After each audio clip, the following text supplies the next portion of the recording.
आपण गेल्या तासामध्ये कंपनी स्थापनेसंबंधी दस्तऐवज हे प्रकरण पाहिलं होतं. त्यामध्ये कंपनीसाठी स्थापना करण्यासाठी जे महत्त्वाचे दस्तऐवज आहेत त्यामध्ये घटनापत्रक, नियमावली आणि माहितीपत्रक या 3 दस्तऐवजांचा आपण अभ्यास गेल्या तासामध्ये पाहिला होता. त्यामध्ये घटनापत्रामध्ये समाविष्ट असणारी कलमे याविषयी आपण माहिती पाहिली होती. घटनापत्रामध्ये 6 कलमे असतात. त्यामध्ये नाव कलम, स्थान कलम, उद्देश कलम, संघटन कलम, नंतर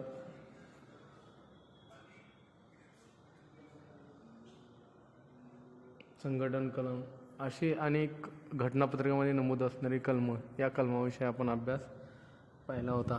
त्याचबरोबर नियमावली म्हणजे कंपनी चालवण्यासंबंधीचे जे काही दैनंदिन कामकाज कशा पद्धतीने करायचे यासंबंधी जे काही नियम केलेले असतात त्याला नियमावली असं म्हटलं जातं. माहितीपत्रक म्हणजे कंपनी आपलं भाग खरेदी करण्यासाठी लोकांना म्हणजे जनतेला जाहीरपणे केलेलं आव्हान त्याला माहितीपत्रक असं म्हटलं जातं. त्यामध्ये कंपनीने विक्रीस काढलेले भाग यासंबंधीची सर्व माहिती त्याच्यामध्ये नमूद केलेली असते. तर हा भाग आपण पाहिला होता. त्याचबरोबर तुम्हाला परीक्षा दृष्टीने महत्त्वाचा असणारा फरक तो म्हणजे घटनापत्रक आणि नियमावली हा आहे. तो फरक आपण पाहिला होता. त्याचबरोबर आता आपल्याला या तासामध्ये कंपनीचे सभासद कंपनीचे सभासद याविषयी आपल्याला माहिती पाहिजे आहे.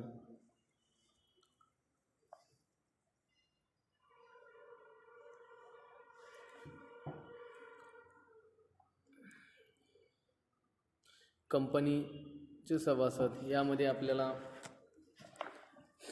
कंपनी सभासद कोणाला होता येतं, सभासदाचा अर्थ असेल, सभासद कोणाला होता येतं कोणाला होता येत नाही, सभासदांचे हक्क अधिकार या संबंधीची जी काही माहिती आहे ती आपल्याला या तासामध्ये पाहायची आहे किंवा या प्रकरणामध्ये पाहायची आहे. त्यामध्ये ज्या व्यक्तीचे नाव कंपनीच्या नोंदवहीमध्ये नोंदवलेले आहे, मग त्यामध्ये एखादी व्यक्ती असेल किंवा एखादी कंपनी असेल, त्या कंपनीने जे काही धारण केलेले भाग असतील किंवा भांडवल असेल, समहक्क भांडवल असेल, त्या व्यक्तीचे नाव डिपॉझिटरीमध्ये नोंदवहीत नोंदवलेलं असेल किंवा डिपॉझिटरीमध्ये नोंदवलेलं असेल, म्हणजे डिपॉझिटरीमध्ये त्याची नोंद केली असेल आणि तो जर बेनिफिशियल ओनर म्हणून नोंदवलेला असेल तर अशा व्यक्तीला सभासद असे म्हणतात. साधी सोपी सरळ भाषेमध्ये तुम्हाला व्याख्या सांगायची झालं तर ज्या व्यक्तीचे नाव कंपनीच्या सभासद नोंदवहीमध्ये नोंदवलेले असते अशा व्यक्तीला सभासद असे म्हणतात. मग यासाठी सभासद होण्यासाठी 2 गोष्टींची आवश्यकता असते किंवा 2 मूलभूत गोष्टी कराव्या लागतात. त्यामध्ये ज्या व्यक्तीला सभासद व्हायचे आहे त्या व्यक्तीला त्या कंपनीचे भाग विकत घेण्यासाठीचा जो काही लिखित करार आहे तो करार करावा लागतो आणि त्याचं नाव मान्यताप्राप्त सभासद नोंदवहीमध्ये नोंदवलेलं किंवा नोंद केलं असेल किंवा करणे आवश्यक असते. तर अशा 2 गोष्टी केल्या तरच तो कंपनीचा सभासद म्हणून ओळखला जाऊ शकतो. एक तर म्हणजे त्याने त्या संस्थेचे भाग खरेदी केले पाहिजेत किंवा खरेदी करण्याचा लिखित स्वरूपात करार केला पाहिजे आणि दुसरं म्हणजे कंपनीच्या सभासद नोंदवहीमध्ये त्याची नोंद करणे आवश्यक आहे. मग आज नवीन याच्यानुसार कंपनी सभासद नोंदवही ठेवण्यापेक्षा डिपॉझिटरीमध्ये भागांची नोंद केली जाते. DP मार्फत डिपॉझिटरी पार्टिसिपेंट याच्यामार्फत मग डिपॉझिटरीमध्ये जसं आपण भागाचं पैशाचे एका खात्यावरून दुसऱ्या खात्यावरती पैसे ट्रान्सफर करतो तसे भागसुद्धा ट्रान्सफर करता येऊ शकतात. म्हणजे विकायचे असतील तर ते डिपॉझिटरीमार्फत विकले जातात. त्यामुळं अशा पद्धतीनं त्याची नोंद त्याच्यामध्ये करणं आवश्यक असतं. मग अशा वेळेस कोणत्या व्यक्तीला सभासद होता येतं किंवा सभासदत्वाच्या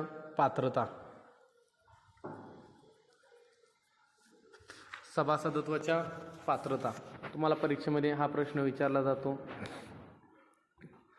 कंपनीचे सभासद कोणाला होता येते किंवा कोणास होता येत नाही या संबंधीचा जे काही अभ्यास आहे तो आपल्याला या प्रकरणामध्ये पाहायचा आहे. किंवा तुम्हाला विचारलं जाईल सभासदत्वाची पात्रता, त्यामध्ये सभासद होण्यासाठी त्या व्यक्तीने मगाशीच आपण पाहिलं की कंपनीचे भाग खरेदी केले पाहिजेत, त्याने करारनामा केला पाहिजे आणि त्याची सभासद नोंदवहीमध्ये कुणाच्या तर कंपनीच्या सभासद नोंदवहीमध्ये नोंद केली पाहिजे.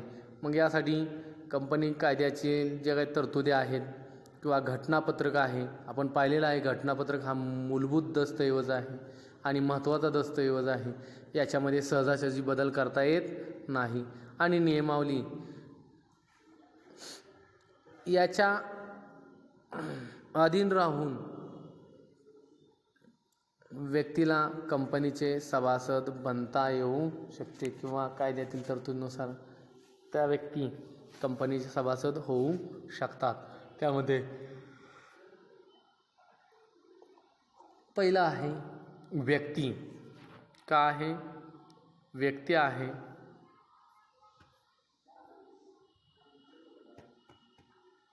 व्यक्ती आहे तर त्यामध्ये व्यक्तीमध्ये अज्ञान व्यक्ती, ज्या व्यक्तीचे वय 18 वर्षापेक्षा कमी आहे अशी व्यक्ती सभासद होऊ शकत नाही. त्यासाठी सभासद व्हायचं असेल तर ती व्यक्ती सज्ञान असली पाहिजे, म्हणजे 18 वर्षाच्या पुढे तिचं वय असलं पाहिजे. म्हणजे जर कंपनीचे सभासद व्हायचं असेल तर त्या व्यक्तीला पालनकर्ते यांच्या वतीने त्या व्यक्तीचे जे कोणी पालक आहेत ते पालनकर्ते यांच्या वतीने भाग खरेदी करावे लागतील. म्हणजे अज्ञान व्यक्तीला कंपनीचे सभासद होता येत नाही. व्यक्तीमध्ये दुसरा प्रकार दिवाळखोर. जी व्यक्ती दिवाळखोर झालेली आहे अशा व्यक्तीला सुद्धा सभासद होता येत नाही. किंवा ती जर व्यक्ती सभासद असेल आणि दिवाळखोर घोषित झाली तर त्या व्यक्तीचे सभासदत्व संपुष्टात येते. त्या व्यक्तीला कंपनीचे सभासद होता येत नाही. नंतर मानसिक असंतुलन. एखाद्या व्यक्तीचं जर मानसिक संतुलन बिघडलं असेल तर ती व्यक्ती कंपनीचे सभासद होण्यास अपात्र ठरते. म्हणजे मानसिक संतुलन बिघडलं असेल तर अशा व्यक्तीला कंपनीचे सभासद होता येत नाही किंवा कोणत्याही संस्थेचे सभासद होता येत नाही. त्याचबरोबर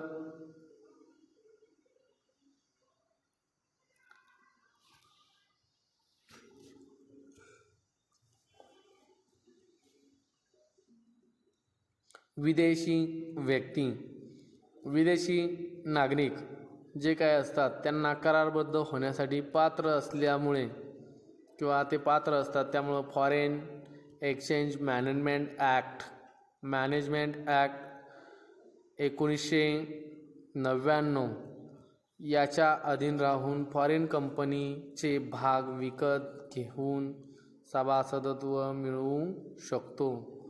म्हणजे विदेशी नागरिकसुद्धा सभासद होऊ शकतात. तर सभासद कोण होऊ शकत नाही? अज्ञान व्यक्ती, दिवाळखोर व्यक्ती आणि मानसिक संतुलन ढासळलेली व्यक्ती. अशा व्यक्तींना कंपनीचे सभासद होता येत नाही. त्याचबरोबर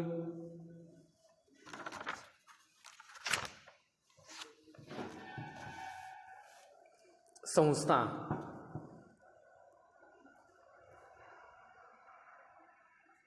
संस्था यामध्ये कंपनी ही कायद्याने निर्माण केलेली कृत्रिम व्यक्ती असल्यामुळे तिला तिच्या स्वतःच्या नावाने दुसऱ्या कंपनीचे सभासद होता येते, परंतु त्याकरिता घटनापत्रकामध्ये तशा पद्धतीची तरतूद असली पाहिजे.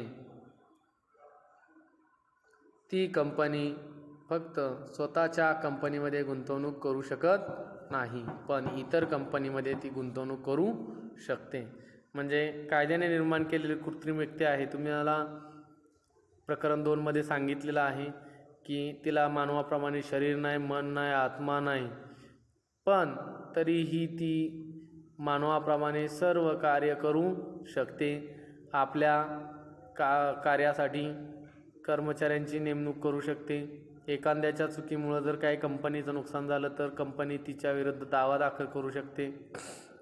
म्हणजे अशी अनेक कार्य, म्हणजे कायद्याने निर्माण केलेली कृत्रिम व्यक्ती आहे. तिला चिरंतन काळ अस्तित्व असतं.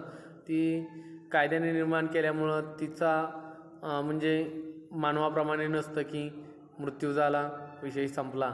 आपण पाहिलेलं आहे की तिला चिरंतन काळ अस्तित्व प्राप्त होतं, की अनेक व्यवसायामध्ये जे काही दोष आहेत ते दोष भरून काढण्यासाठी कंपनीची स्थापना करण्याची गरज भासली आहे. किंवा मोठ्या प्रमाणावरती इंग्लंडमध्ये औद्योगिक क्रांती आल्याचं आपण पाहिलेलं आहे मोठ्या प्रमाणावरती. मग त्यामध्ये औद्योगिक क्रांतीचा परिणाम असा झाला की मागणीपूर्व उत्पादन करण्याची पद्धत त्यावेळेस अस्तित्वात आली आणि त्याच्यातून मोठ्या प्रमाणावर व्यवसाय करण्याची गरज भासू लागली. पूर्वी कसं होतं, मागणी असेल तेवढ्याच वस्तू उत्पादित केल्या जायच्या. म्हणजे मागणीपूर्व उत्पादन करण्याची पद्धत ही इंग्लंडमध्ये औद्योगिक क्रांती आल्यानंतरच झाल्याचं आपल्याला दिसून येतं. आणि मग त्यामध्ये पूर्वी आपण पाहिलं की ओसीमध्ये पाहिलेलं आहे की पूर्वी अर्थव्यवस्थेमध्ये पैसा नव्हता, वस्तू विनिमय करून व्यवहार केले जायचे. मग मला काय पाहिजे असेल, मी शेतकरी असेल तर मला मी माल द्यायचो आणि दुसऱ्या कुठची वस्तू खरेदी करायचो. चप्पल मला लागायची असेल तर मी तो चपल्याचा बनवणारा आहे त्याला गहू किंवा अन्य शेतीतला माल द्यायचो. म्हणजे वस्तू विनिमय करून व्यवहार केले जायचे.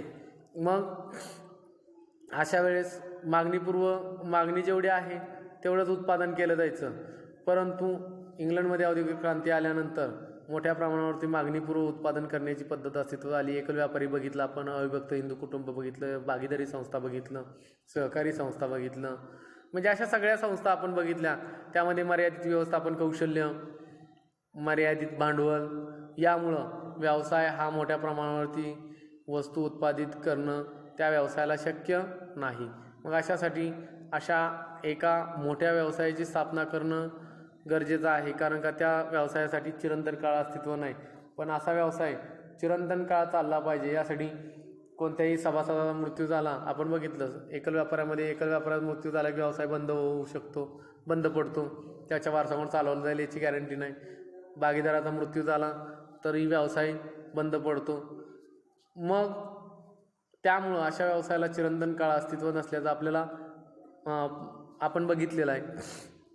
मग अशा वेळेस चिरंतन काळ टिकणारा व्यवसाय म्हणजे कोणत्याही सभासदाचा मृत्यूचा व्यवसायावर कोणताही परिणाम होणार नाही असा कायदेशीर कृत्रिम व्यक्तीची निर्मिती करण्याची गरज भासली. आणि त्याच्यातून संयुक्त भांडवली संस्था हा व्यवसाय संघटनेचा प्रकार अस्तित्वात आला. त्यालाच संयुक्त स्कंद प्रमंडळ असं म्हटलं जातं किंवा कंपनीसुद्धा असं म्हटलं जातं. मग या कंपनीमध्ये सभासदाचा मृत्यू झाला तरी त्याच्यावर काही परिणाम होत नाही.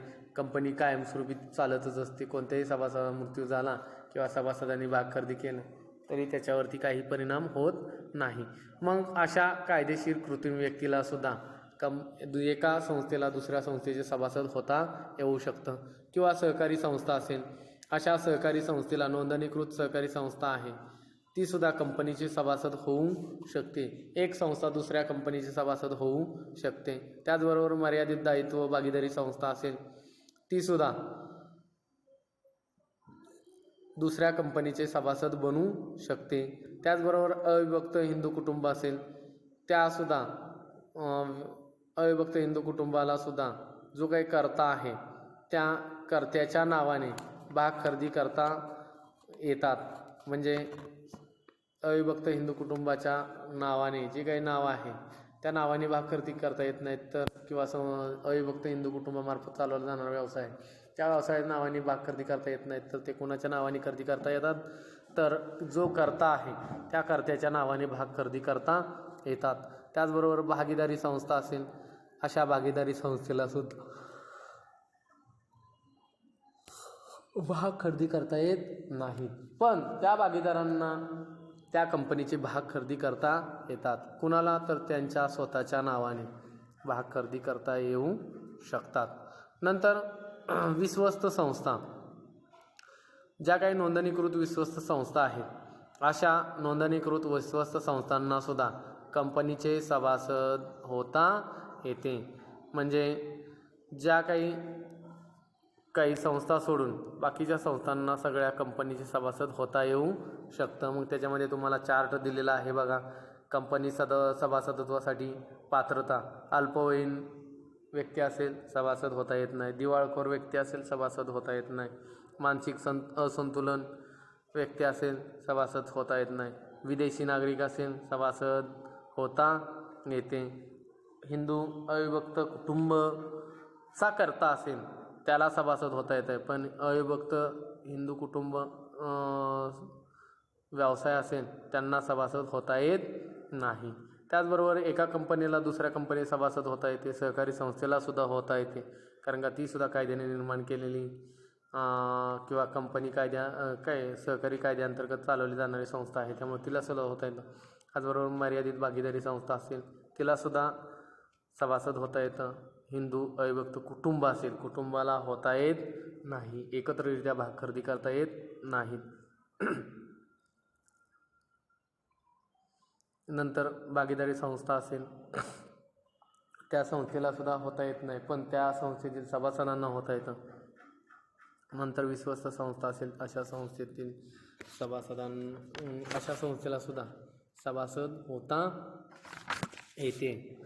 आता सभासदत्वाचे संपादन करणे म्हणजे सभासदत्व कसे मिळवता येते, तर त्यामध्ये आपण सविस्तर पाहणार आहोत की घटनापत्रकाची सदस्यता घेऊन, म्हणजे ज्यावेळेस कंपनीची स्थापना केली जाते किंवा नोंदणीसाठी कंपनीच्या नोंदणी अधिकाऱ्याकडे अर्ज केला जातो, त्यावेळेस किंवा स्थापनेसाठी प्रवर्तन अवस्थेनंतर नोंदणी अवस्थेमध्ये नोंदणी अवस्थेसाठी जी काही कागदपत्रं लागतात त्या कागदपत्रामध्ये घटनापत्रक असेल, मग जर कंपनी खाजगी असेल तर किमान 2 व्यक्ती आवश्यक असतात, म्हणजे 2 सदस्य आवश्यक असतात, आणि जर सार्वजनिक कंपनी असेल तर 7 सदस्य आवश्यक असतात, आणि 1 व्यक्ती कंपनी असेल तर 1 सदस्य.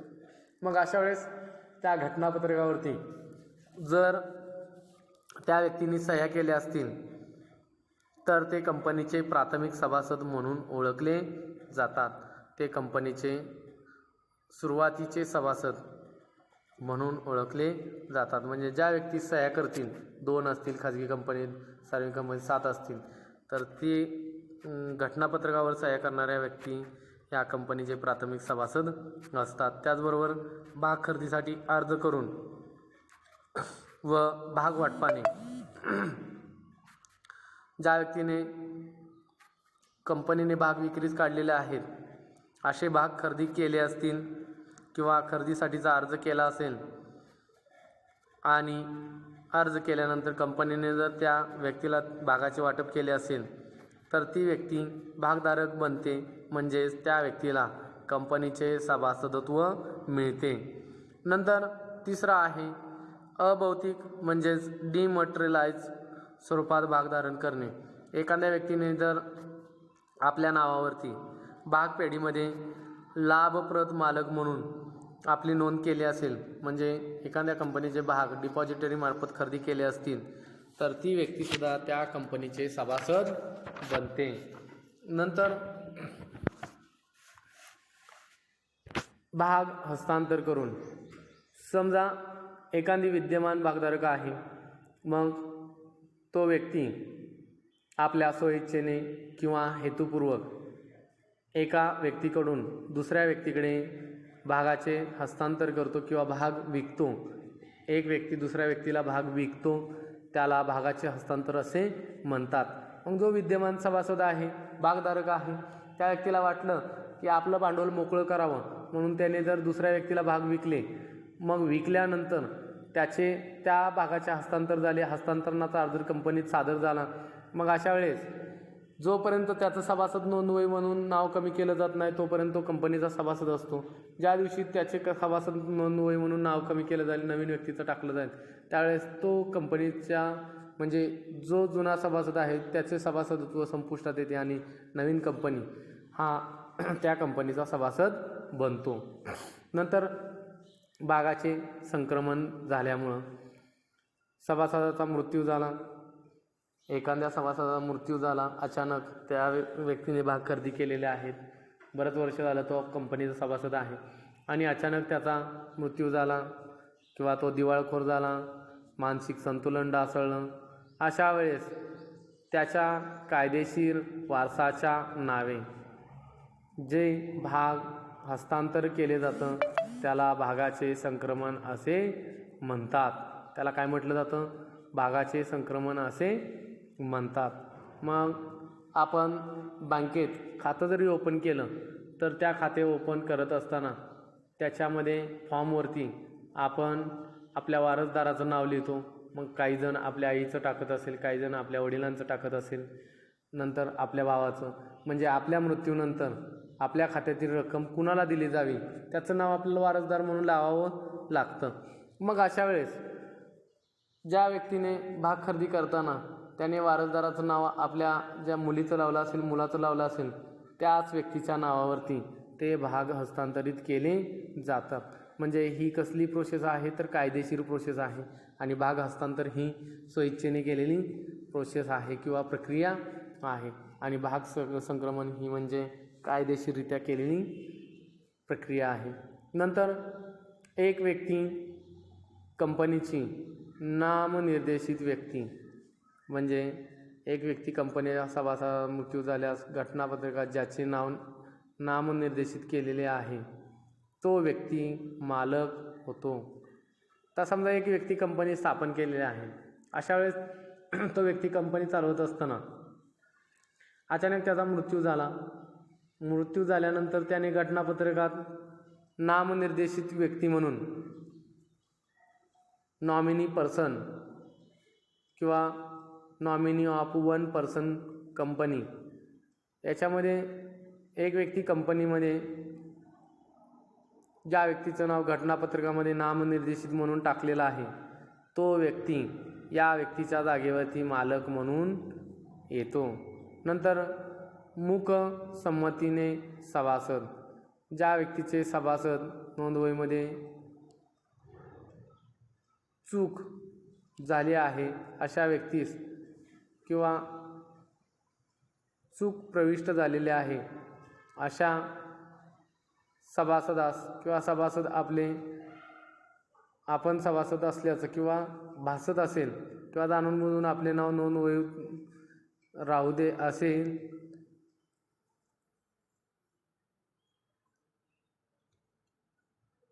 तर अशा व्यक्तीस सभासदत्व नाकारण्यापासून कुणीही रोखू शकत नाही. म्हणजे विसर्जनाच्या वेळी तो व्यक्ती सभासद म्हणून जबाबदार धरला जात नाही. तर अशा पद्धतीनं आपण या तासामध्ये सभासद म्हणजे काय, सभासदाची पात्रता